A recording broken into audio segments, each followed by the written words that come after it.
All right, we are live and letting people flow in. Welcome everybody. We're going to go ahead and give you guys a second to hop on and we'll get things going. All right, I see Mr. Andy Bailey. Chip, we have a strong Petra presence here today. These guys really need it.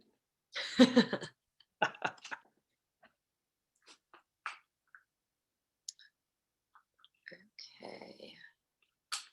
All right, we've got welcome to Moe's. All right, the room is starting to fill up. I'm going to go ahead and give the introduction. If you do not know him already, this is Mr. David Pierce. I'm going to give you a little bit of background. With over 30 years of experience in the corporate world, David Pierce has seen and experienced firsthand what it takes to succeed. An accomplished CPA, David spent a decade with Deloitte and PwC, and for over 20 years held a C-level post with a regional banking and financial holding company, developing and launching one of the first standalone online banks in the US, and participating in more than a dozen merger and acquisition transactions. A serial entrepreneur, David also helped launch an apparel manufacturing startup, numerous commercial real estate projects, and even managed a harness racing operation.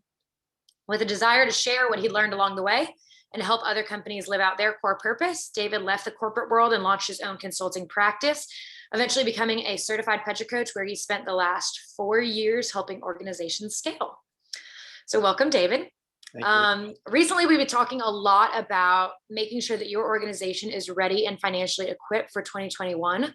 But what about your team and what about yourself? So in this 1 hour session, David's going to take you through 3 major keys to ensuring that your personal financial fitness is ready to take on the new year.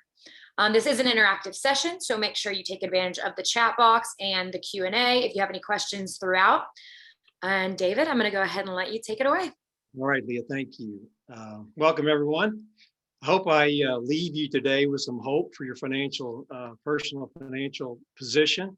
It's something very near and dear to me. It's funny, we work with companies who tend to do a pretty good job of managing their finances, but it's amazing how many individuals, business owners, don't do a very good job with their personal finances.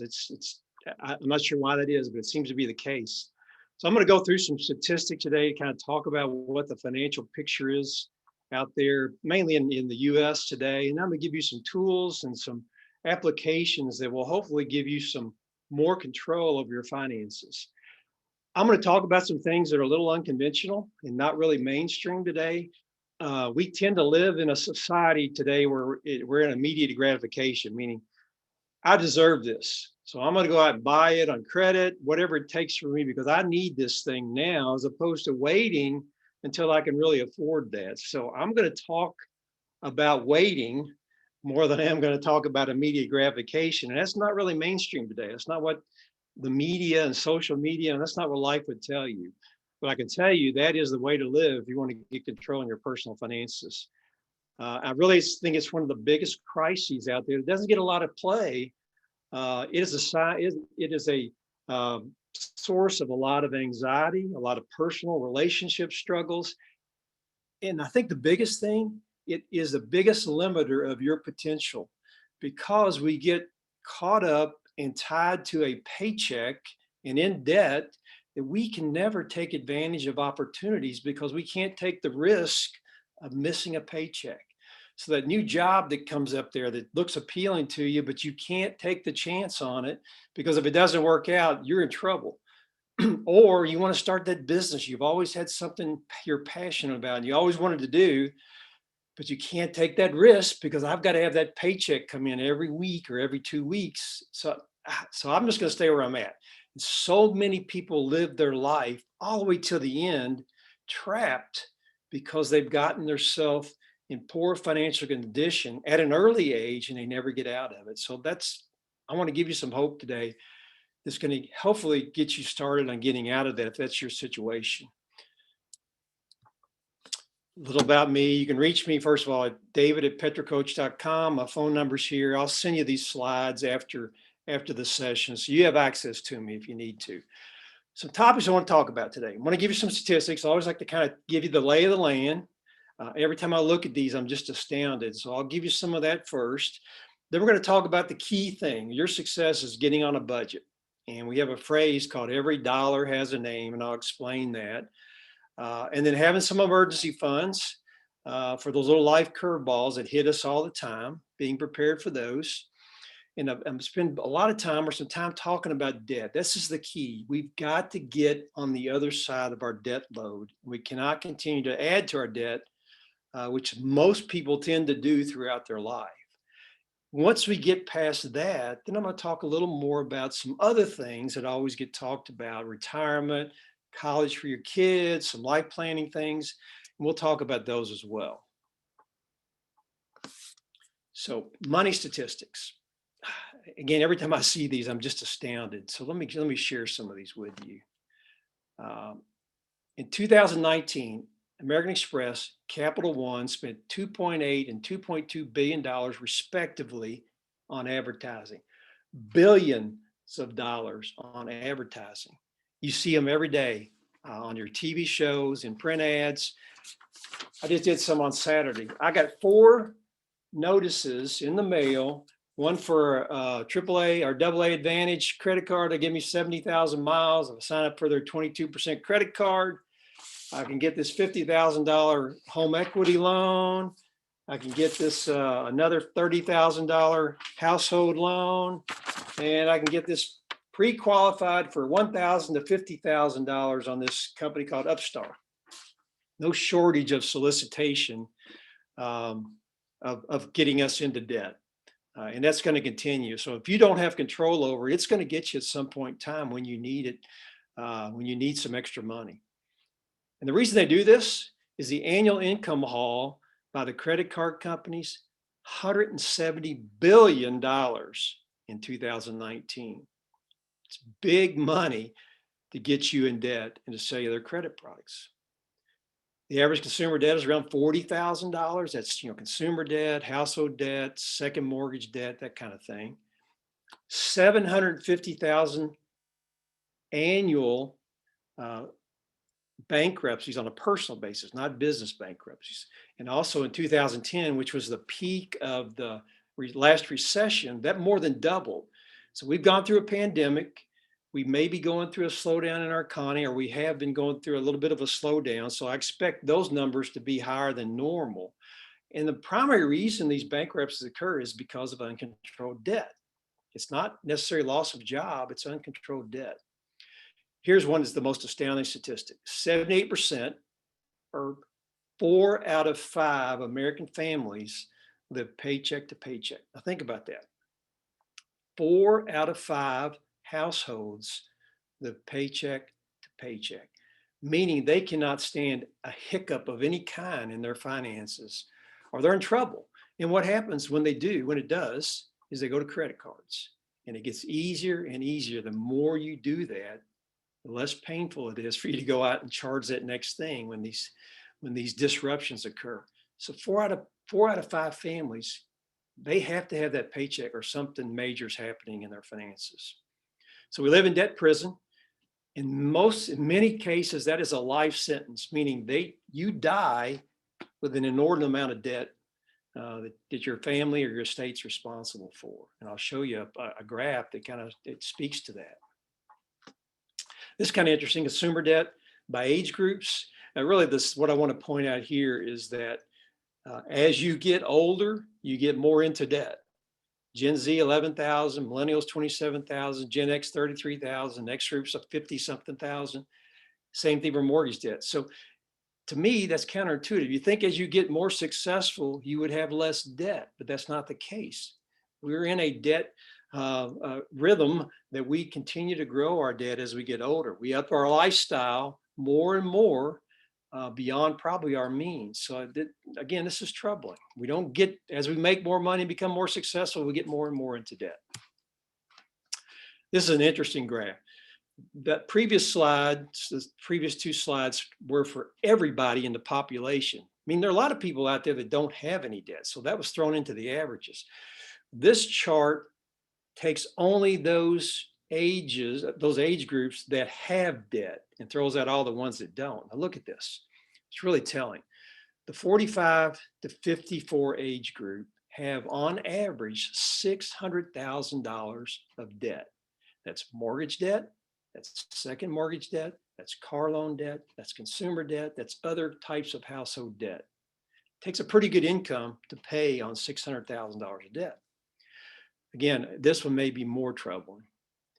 Age 75 or more, over $500,000 of average debt, meaning these people are going to die in debt.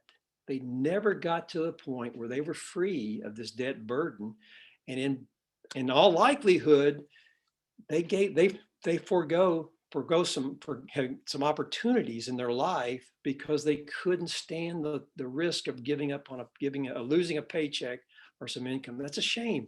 How much potential was left trapped in these people who died in this debt that they never got a chance to try out on their passion. I really think that's the biggest limiter of potential, is this debt load, the debt crisis we've got going on in America today.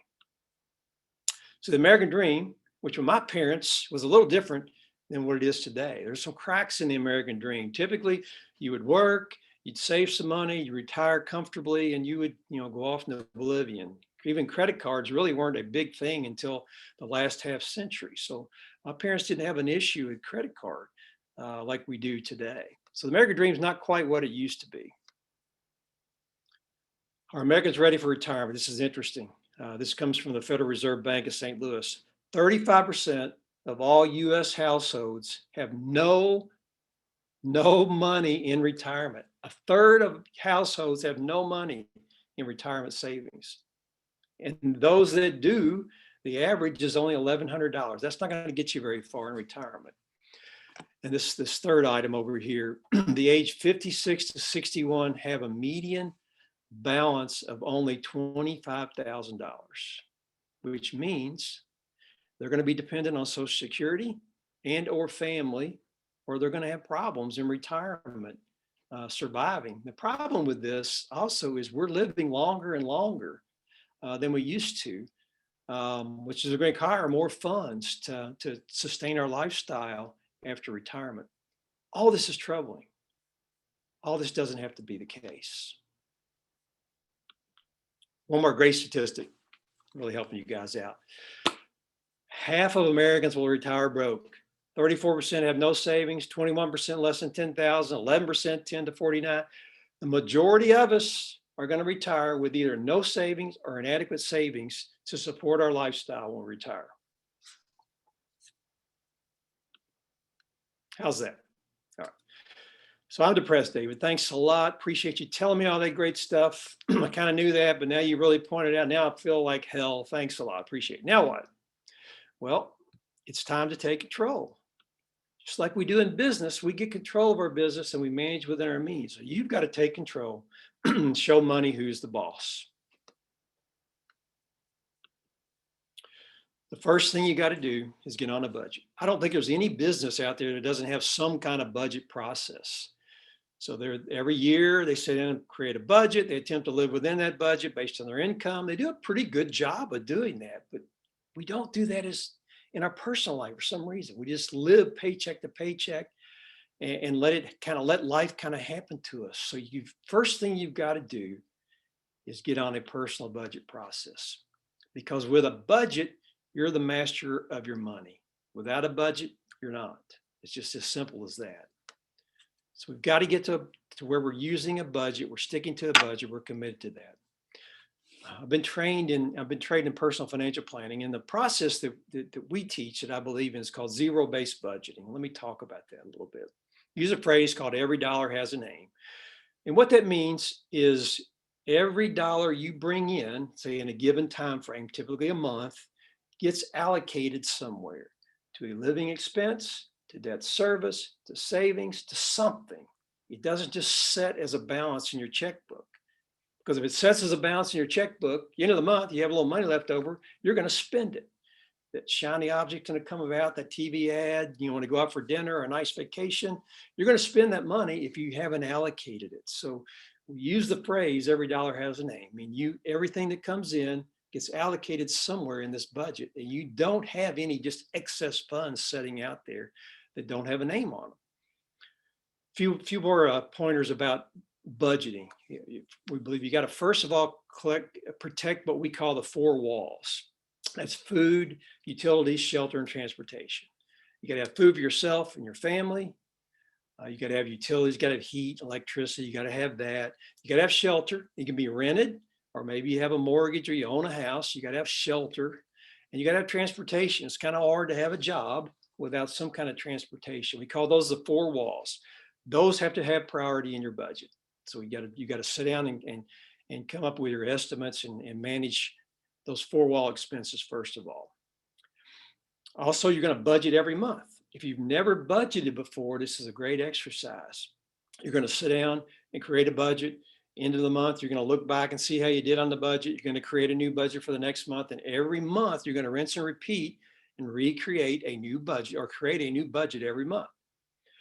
It's going to take you, if you've never budgeted before, 3 to 4 to 6 months to really get good and consistent with budgeting. And even after that, you're still going to go back every month and review your previous month and create the new one. This exercise is a routine, it's a habit, and it'll make you more accountable for every dollar of income that you bring in. So you're going to create a new budget every month. Here's the unconventional non-mainstream. You're going to get rid of credit cards. At some point, you're going to get rid of your credit cards. You're going to build a budget to live within your means, and you're no longer going to rely on those credit cards because you're not going to have any excess expenses that come up that you can't meet with what you're already bringing in. So unconventional. It's not what the credit card companies want you to believe, but I'm going to say you've got to get rid of your credit cards if you're going to get control of your personal financial life. And you're going to use cash for all your purchases. You'll have a piece of plastic in your wallet, but it's a debit card, which means it comes out of your checkbook and it's not charged as debt. You're going to have major expenses. Obviously, you're going to have to buy a new car 3 years from now. You're going to have to buy an appliance. You're going to use what we call a sinking fund approach in your budget, meaning you're going to save a little bit every month. And when you have the money to pay for that expense, then you'll pay for it in cash. You're going to sink money into a fund and accumulate it till you're ready to buy it. You're doing that now when you buy a car, but you're getting it up front and then you're paying for it afterward. Well, we're going to reverse that. You're going to pay for it up front and then you're going to buy the car. This will keep you out of debt prison, which I'll talk about. And you're going to have to get used to a word. If you're now living beyond your means, you have to get used to a word, if you're going to do it right, called sacrifice. It means you're going to live within your own means and you're going to downsize everything you can so you can create extra income to continue to pay down and get out of debt. So sacrifice needs to be a part of your everyday conversation if you're going to get serious about getting control over your financial life. So how do you create it? Pretty easy. Just like if you're in business, you're going to create a budget for your personal life. And what do? Well, when I sit down with couples or people that I'm coaching on their personal finances, I'll say, we'll sit down. I'll say, list all your income every month that you're going to get in a given month. Well, I got 2 paychecks coming in. I've got child support. I got a little business, a little side hustle that I do. I bring in some income that way. So you're going to list everything that comes in on a regular basis.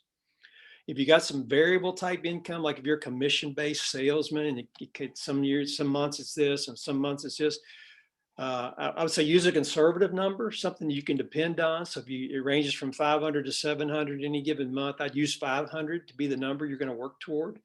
And then if you do end up having more, then you're that much better off. So come up with an estimate of all your income and then to do the same thing for your expenses. And if you've never budgeted before, I say typically go back and look at like 3 months of checkbooks, credit card statements, and come up with all the monthly expenses that recur and list those out and do your best guess of what those are. It's not going to be perfect. You're going to have to tweak it as you go. You'll get better every month, but list all your monthly expenses. But you also have to think about those annual or non-monthly type things. So I'm talking about something may be paid on a quarterly basis. For example, a lot of times automobile insurance is paid quarterly. So if it's $600 on every quarter or whatever, you put $200 a month so that in the end of the 3rd month, you've got the $600 premium payment for your insurance. That's the sinking fund approach. So you got to think through, this takes a little more effort. You got to think through all my annual, quarterly, semi-annual type expenses and allocate a monthly number that you're going to put aside for those expenses. So takes a little time first time around. And then you'll get better every month as you rebuild that budget based on how you did the previous month. All right, here's the zero-based piece. You're gonna add up your income, add up your expenses, subtract your expenses from your income. That number has to equal zero. And what I mean by that, if you have more income than you have expenses, you take that excess to pay down more debt. Or if you're already through your debt load, you paid that off, you're putting it into savings of some kind. So every dollar gets allocated. You got no excess funds at the end of the month. That keeps you from spending it, and you spend it more wisely when you allocate to something. So that's zero-based budgeting. It's pretty simple. If you've never done it before, it takes a little time. It'll take you 3 to 4 months to get used to this. But every dollar is under your control. Nothing is in excess or nothing in reserve. So, David, you asked me, okay, what if my expenses exceed my income? Get that question, obviously. Because a lot of people that I coach have that problem. Well, there's some things you can do, but maybe you need to go into politics because politicians are pretty good at living beyond their means. So I hope that's the last time you'll see this picture. I'm sure it's been worn out, but I had to use it. But so maybe you'd be a good politician if you're good at spending more than you make, but not really. But here's the hard part. You got to sacrifice. If you're living beyond your means, you're going to have to now sacrifice. And this is the hardest thing for people to do, but it is the most dramatic thing that can change their lives if they take it seriously. You got to sit down and be really critical of every expense that you have in your life and decide, is that a need or is that a want? Need, I've got to have that to survive, or a want, I probably could do without it.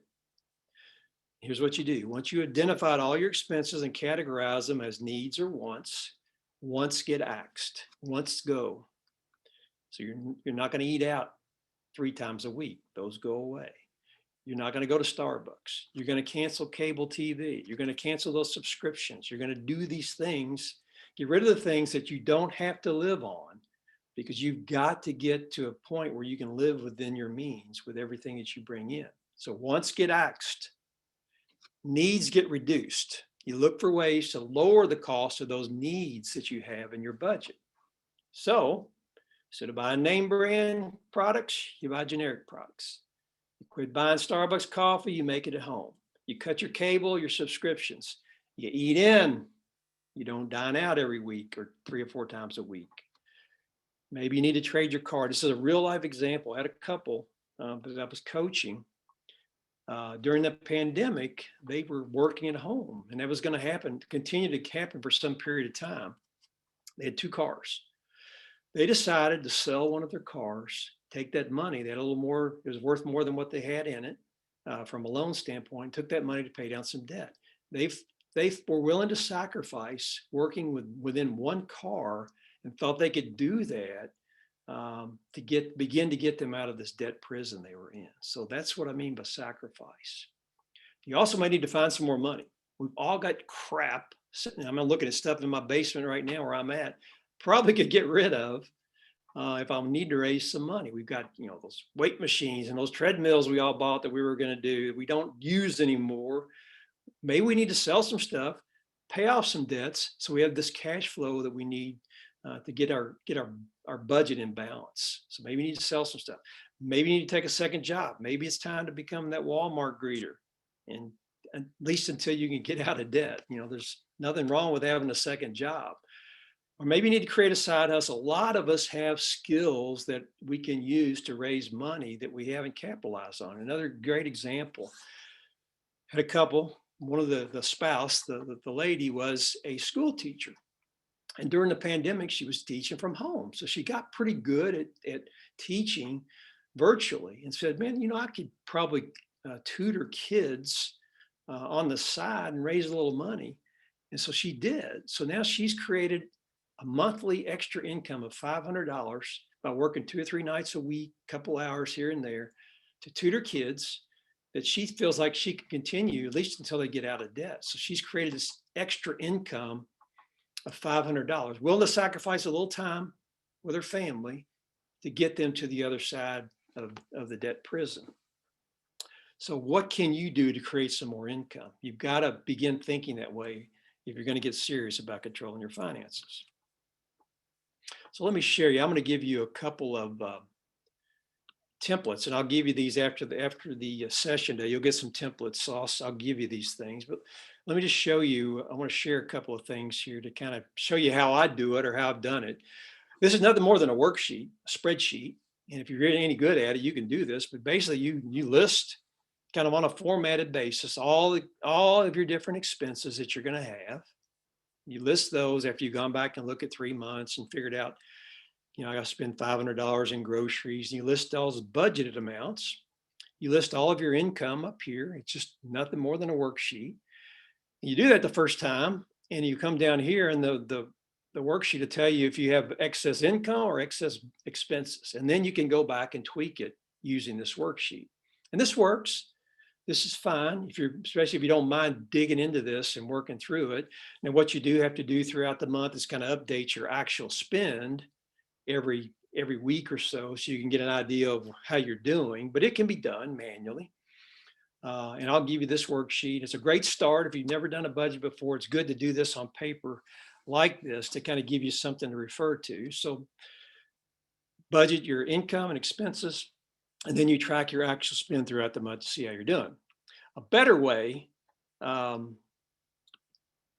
most of the and I use, and that most of our people that I coach use are these. They've got these apps out there, and this one is called Every Dollar.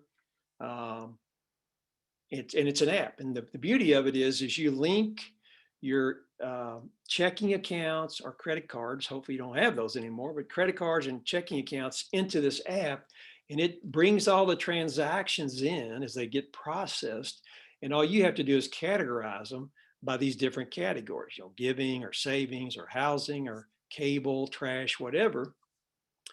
And it tracks it for you once they come into the system. So I can go to, like, for this natural gas and see there were 2 gas bills that came through in October of this budget, $88 and $95, and it accumulated it over here to $184.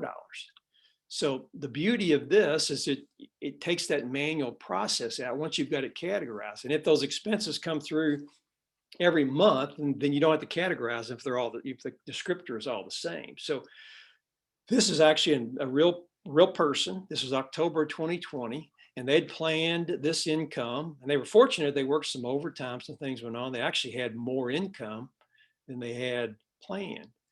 And then this little chart is kind of cool. At the beginning of the month, you go in and you click this plan button. So here's all my expenses by category that I plan to have.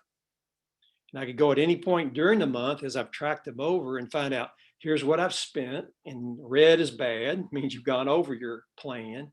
And black is good, means you're underneath your budget. And then at the end of the month, or at any point, you can find out how much I've got left remaining in those bad budget categories. So this gives you a kind of a virtual real-time ability to manage your finances throughout the month. So if you get halfway in and you realize you spent more than you should have, maybe you can tweak some things to get you back on budget before you get to the end of the month. So this is a little easier to use, and it does create that record. So historically, it's got all of the every month, and you can go back and look at this at any point in time. So I like using these apps because it takes some of the tedium out of it, and it gives you more real-time information. And if you've ever used anything like QuickBooks or anything, it's very, very similar to that. So I would recommend, if you're going to get serious about budgeting, is to have some kind of an app. This is called Every Dollar. There's others out there that you can use as well. I'll give you that template for the zero-based budget, so you can have that to start your process. But you can look in some apps. If you've got any questions, let me know, and I can refer you to where Every Dollar is. All right. Simultaneously with starting this budgeting process, if you're not doing it already, is you need to have an emergency fund. And we all have emergencies.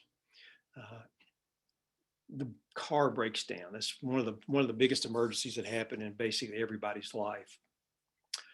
Here's an interesting thing. Again, another troubling statistic: 6 in 10 Americans could not pay for $1,000 expense.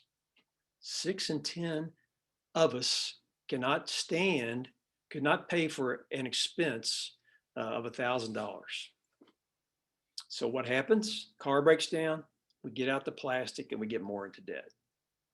Appliance breaks down, we get out the plastic, we get deeper into debt. So simultaneous with creating your budget or starting the budgeting process, you need to create an emergency fund as quickly as you can so you can have some peace of mind and you can get off of this dependency on your credit cards. Hey, David, we got a question. Yep.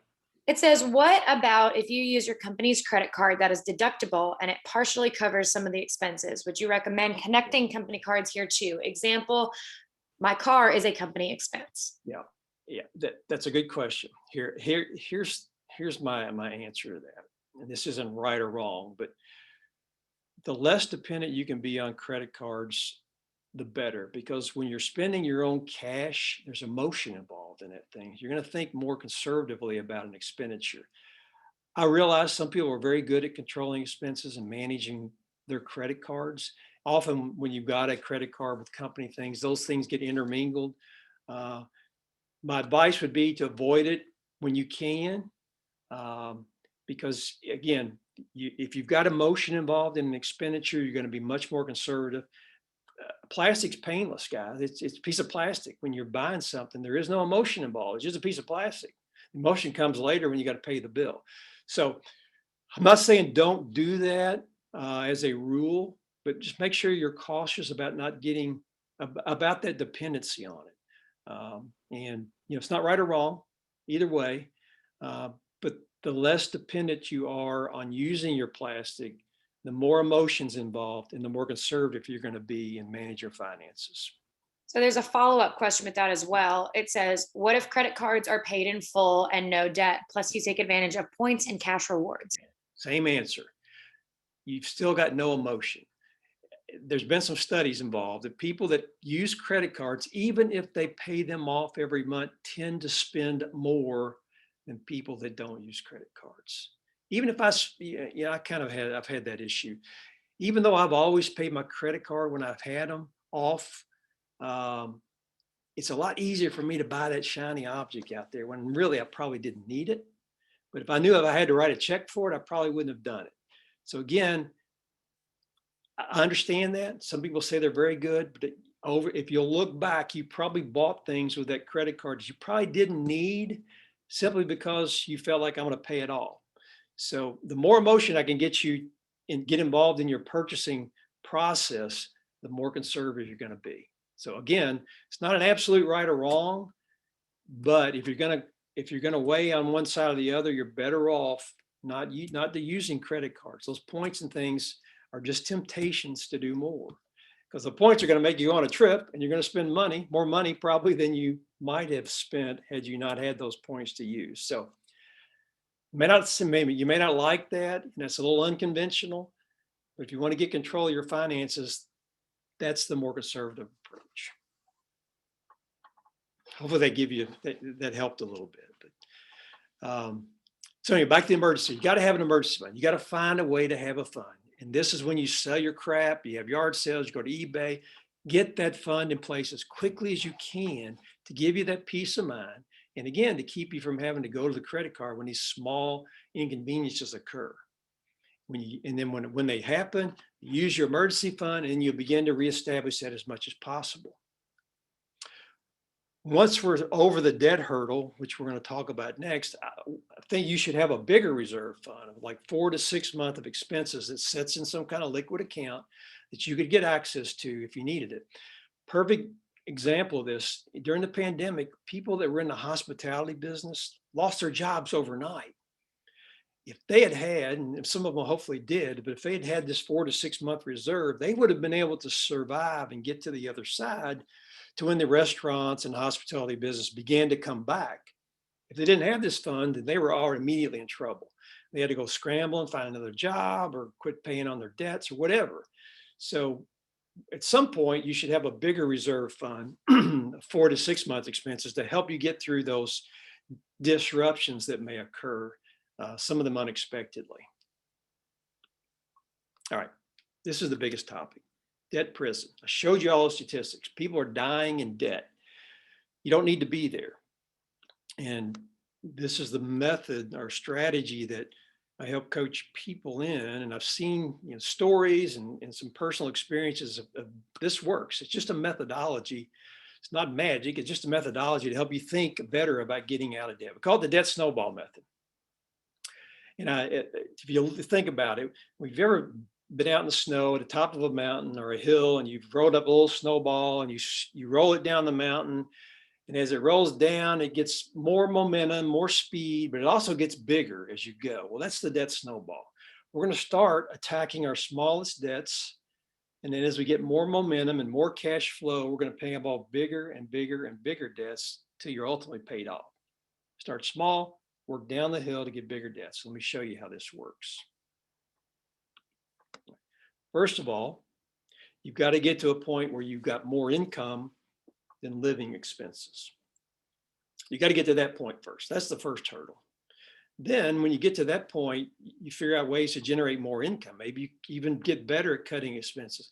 Maybe you get a raise and you don't increase your lifestyle. But you've got to get to a point where you've got more income than expenses, obviously, if you're going to begin to attack debt more than just the minimum payments. So you got to get to that point. And that may take you a couple of years till you've got a couple of raises, or you've got a better job, or you got a side hustle that took a little time to get established. But you've got to get to the point where you've got more income. And when you do, you don't increase your lifestyle. You maintain your lifestyle, you take the excess funds, and you begin to attack the debt. All right, let's say you're at that point. So you list all your debts, smallest to largest. On all of your debt, you only pay your minimum payment, which you're doing now, probably within your budget, on every debt except that smallest one. You take this excess income and you apply it all to paying off the smallest debt until it's eliminated. And then you take all that new money you've got that you're not using on that debt and apply it to the next debt, and so on to down the hill, and you can pay off all your debts. And I'm going to show you a little worksheet that's really eye-opening to show what the impact can be. So start with smallest, attack it, pay it off. Next one, largest, next largest, next largest, all the way down the hill till you're paid off. You get out of credit debt. Again, I'm gonna say that a million times today. No longer are you in credit card hell. You live within your means, and you only buy things that you can afford.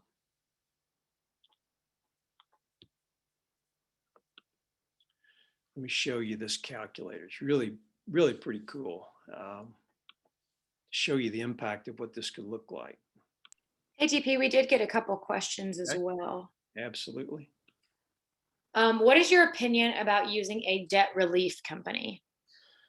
Good. If you're to the point where you don't think you can handle the debt, I don't work with any. I've never gotten in the middle of those things. They can be good.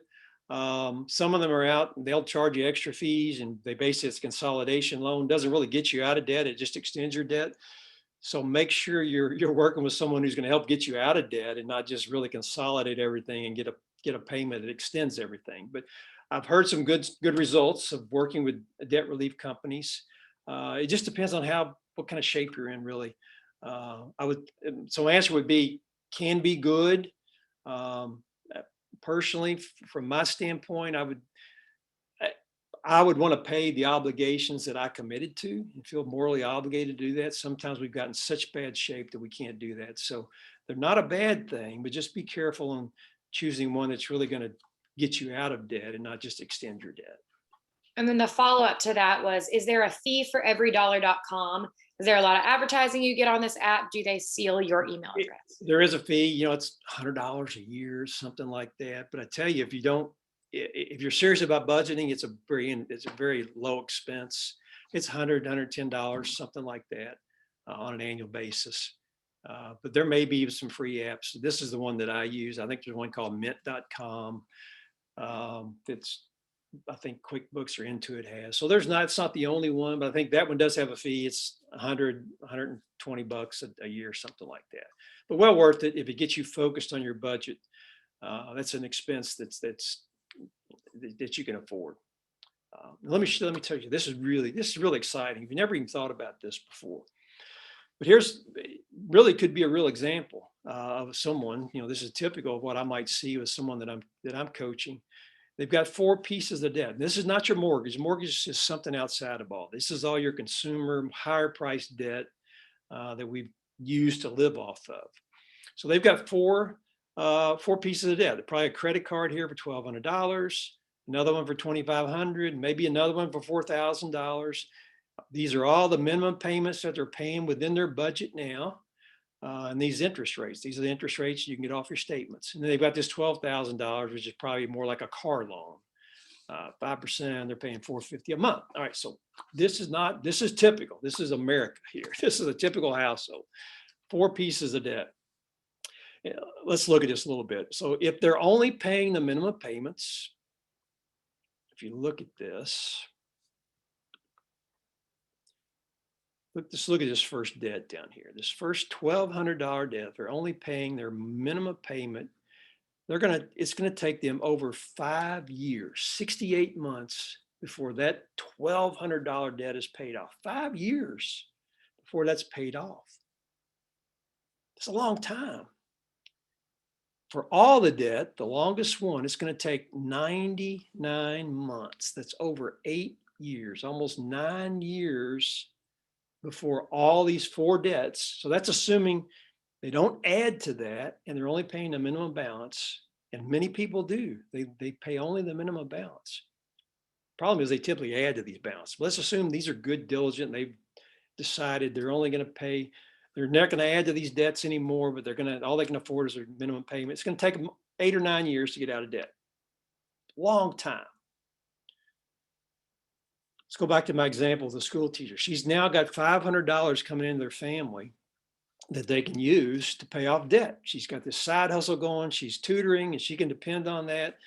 And she's committed to that until they get out of debt. Let's say they do. Let's look what this snowball method does to their debt load. All right, smallest debt first.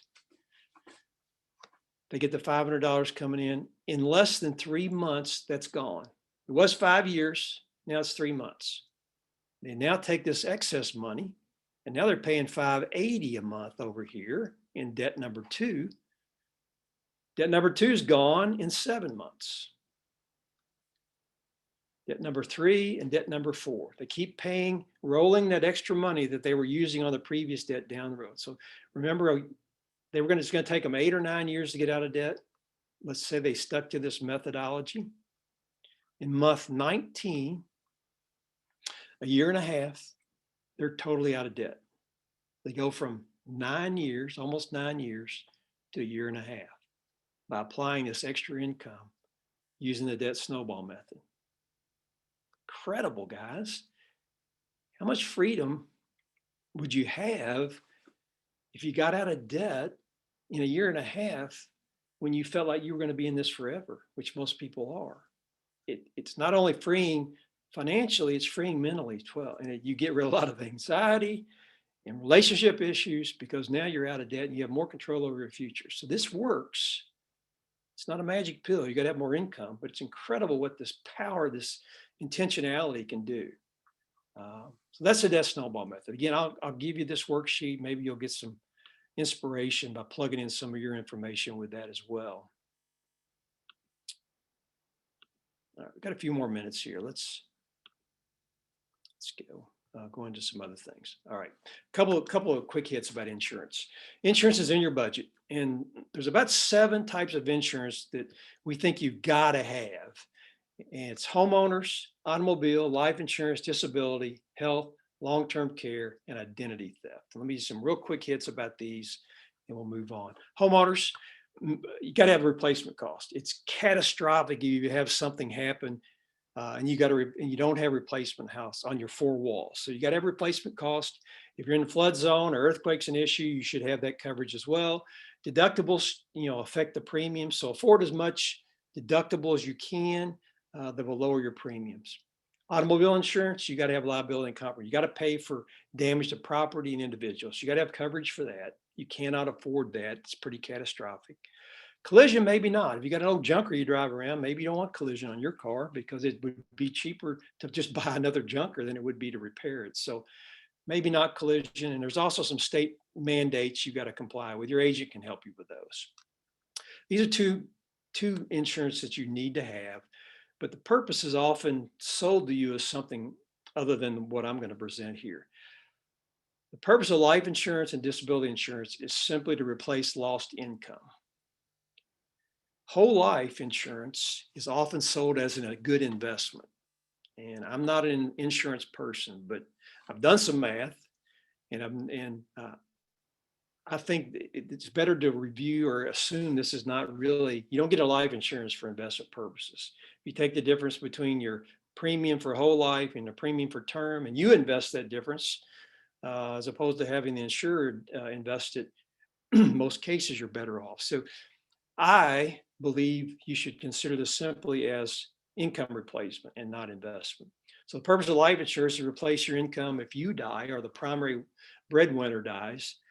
You get term insurance. If you're good health, you can get it for 10, 20, 30 years, fixed term, fixed premiums. You need to cover about 10 to 12 months. I think 10 to 12 times your annual income. So if you make, let's say you make 100,000 just for simplicity, you want to have like a million, 1.2 million minimum term insurance to replace income so your family can continue to go on if you were to die. Disability, the same thing. If you are disabled, then you can no longer do your job and bring in income. You need to have insurance coverage for that as well. It's to replace income. Typically, disability can be structured so it's tax-free income. So you don't have to insure your full annual salary, just 65 to 70%, because you don't have a tax effect on that. Health insurance, you got to have it. Most employers help you provide insurance. You've got to have that. You might want to consider high deductible plans if you can afford the premium, but got to have health insurance. Long-term care,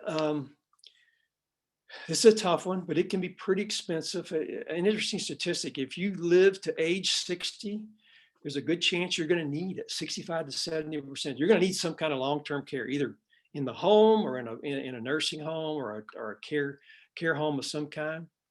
So it's good to consider having some long-term care coverage if you can fit that into your budget. And it's better to wait, not buy that early on, because the difference, you're not going to need it probably until you get to an older age. So even though you would pay a higher premium at later life, the difference in paying premiums for a long period of time and shorter period of time is about the same. So think about that. And identity theft, pain in the butt to replace to restore your identity. And it's pretty affordable. So we think that's a worthwhile expense to consider as well for insurance. So those are the 7 types of insurance that need to be a part of your budget. A couple of other things I want to go through real quick. You need to do a little life planning. I had my parents, and I had to deal with my parents after they passed away, and they did have a will, so it made it a little easier. So this is a peace of mind thing. You need to do a little life planning, and you can do it pretty affordably. So there's some options you can think about. First of all, you can do nothing, and you can just die, and you can let the government, who I'm sure you trust wholeheartedly, to deal with your assets, deal with who's going to take care of your kids. That's normally not a good option, guys. You can own all your assets jointly, so they pass between one spouse to another if you're married. That's good. That's better than not doing anything. At a minimum, I think you should have a will that gives you control over the way things are handled when you die. Who's going to take care of your kids? Who's going to administer your estate? Who's going to take care of disposing of the assets? Who's going to get what? So a simple will, which is fairly affordable, a few $100s, we think you should have that as a minimum. That's an expense you need to figure out how to afford. So you give some control and peace of mind. And if you have a complex, as you get better and better and more wealth, then you probably want some trust and things. So that's down the road. But a minimum of simple will is what we recommend. And there's tax and financial reasons for doing this, but for me, it's more peace of mind. I had to do, like I said, had to manage my parents' estate when they passed away. Had they not had the will, it'd been a lot more troublesome. I was already dealing with the loss, but they have to deal with their estate as well as the loss. Having the will made that much easier. So do that. Do your family a favor and do some estate planning. All right. So here's what we've done. We started budgeting. We're doing good. We feel pretty good. We're living within our means. We've got some extra money coming in. We've got this emergency fund. We're beginning to pay off debt, or we got our debt paid off. We've got this 4 to 6 month expense fund set up. We got our proper insurance. We've done some life planning. All of that. This is probably something that's going to take. You've never done it before. 2, 3, 4 years, whatever it takes, it's worth your while. But you're at that point. You're down the road. You've got all this covered. So what else? What's the next? What are the next thing? Just real quick, some things that happen after you've got all this accomplished. Save for retirement. Begin saving until you get out of debt. We're going to advise you to not begin saving for retirement until you get your debt out of the way. Financial freedom. You're going to help your kids out in college. You're going to attack that mortgage, get that out of the way, and then you're going to really begin to live the life that you desire. So retirement, few quick hits here. 15% of your income should go into retirement at a minimum. Use your 401k, maximize matches that your company might be matching. So make sure you're getting full, that's free money. So make sure you're maximizing any company matches. Roth 401k, which is you get tax-free withdrawals down the road, tend to be the more preferred investment vehicle if you're going to have other outside of your company 401k. So think about that. Point is, at this point, you can afford to have some financial advice. So find an financial advisor that you can trust to help you set these things up. But start saving for retirement once you get out of debt. Kids' college. As a parent, hopefully you want to keep your kid out of debt hell. We hear about this student loan debt crisis we've got in America, and they're thinking about paying off some student loans, 10,000, 50,000. It's a problem. Kids are graduating today with 100,000, with 200,000, with $300,000 in debt before they get their first paycheck. That's really not a good start. So if you've got the resources and you've been diligent about managing your finances, you may want to help your kids out. So you can help set up some savings accounts, the ESAs or the 529 plans to help pay for your kids' college if you've been a good steward of your money. A couple of things. College is a blessing. It's not entitled. We're not entitled to go to school. We're not entitled to go to private school versus public. You do what we can afford to live within, and we manage that. Private is much more expensive than public. There's nothing wrong with a public education if that's where it fits in your budget. Trade schools are great. There is a shortage of trades out there. I know a lot of plumbers who are millionaires. So there's nothing wrong with being in a trade from an income standpoint. That may be their passion and their skill. Look for scholarships and grants, work studies. And newsflash, it's okay for Johnny to work while he's in college. It's okay for Johnny to work while he's in college. Remember that. It builds up discipline and accountability. I worked all the way through college. My parents could not afford to pay anything for my college. So I worked. I was a Burger King burger flipper. I worked at a health club. I was always working somewhere in college. I had a few scholarships. When I graduated, I was fortunate to graduate without any debt. That was my goal going in. So it's okay to work in college and get good financial advice on this if you're thinking about going down that road. Hey, DP, we have a question on that one. It says, any advice for parents paying cash currently for college? Any ways to better manage it? No, obviously cash is what you want to do. If you can start early before your kids get to college, there are these vehicles you can put money in that the money is earned tax-free, and when it comes out, there's no tax on it. That's those 529, the savings accounts, educational savings accounts. So if before you get to the point where you're now savings in advance, like when you have a kid and you're starting to save for the next 16 years, there's some vehicles you can take advantage of to prevent taxes on those. Outside of that, if they're already in school and you're paying cash, there's nothing much you can do to impact that in a big way. So really more the benefit is thinking ahead of time to put money in these tax favored vehicles. Okay. So next thing, now you've done all that, you're saving for retirement, you got some college savings going, doing pretty well. Now it's time to attack that mortgage. Get out of your last piece of debt, this 4 walls, and you begin to apply the same method. All excess cash that you can afford, you're going to throw out that mortgage and get it out of the way. A mortgage is not a good tax deduction. You keep hearing that. People use that all the time. You're better off not having a mortgage at all than to have to pay interest and take a deduction for. It doesn't make sense. Believe me, it doesn't make sense. So your goal now is to get out of this mortgage debt and own your home. Dave Ramsey has a statement: the grass at your house feels different when you own it. And I think that's really true. Again, personal experience here. When we got married, my wife and I, we bought a house 2 years into our marriage, and we committed to paying that thing off first. So got a 15-year mortgage, and we paid everything we could in the excess. She worked at the time, and we were able to pay that mortgage off in 7 years. And from that point, I've not had a mortgage. So that was about mid 30s when I paid that mortgage off. So for the last 80 years, I haven't had a mortgage. You guys, my Petra guys will appreciate that, but I have not had a mortgage payment since my 30s. I've had a lot more freedom and flexibility to live a better life because I didn't have that mortgage. You can do it too. So attack that mortgage. That's the last thing you're going to attack. All right, to kind of close here. You do all this, you sacrifice, you go through some pain short term, because you're either going to control the money or it's going to control you. You're either going to die with that $500,000 in debt out there, like I showed you in that one chart, and not really live the life and take advantage of things you want to take advantage of because you couldn't afford it, or you're going to take control. But you've got to be intentional. You got to vision what you want to look like at some future point, and you got to create this budget and this plan to get you there. Don't live life by accident. So many of us live our personal lives by accident. Get up in the morning, life happens, and we live by that accident every day. What you've got to do is create this clear vision, pay off my mortgage, pay off my credit cards, put money in savings, and put timelines to this and create a budget and live it. I believe, because I lived this personal experience, we're the happiest when we've got the resources to serve others and give to help others as well.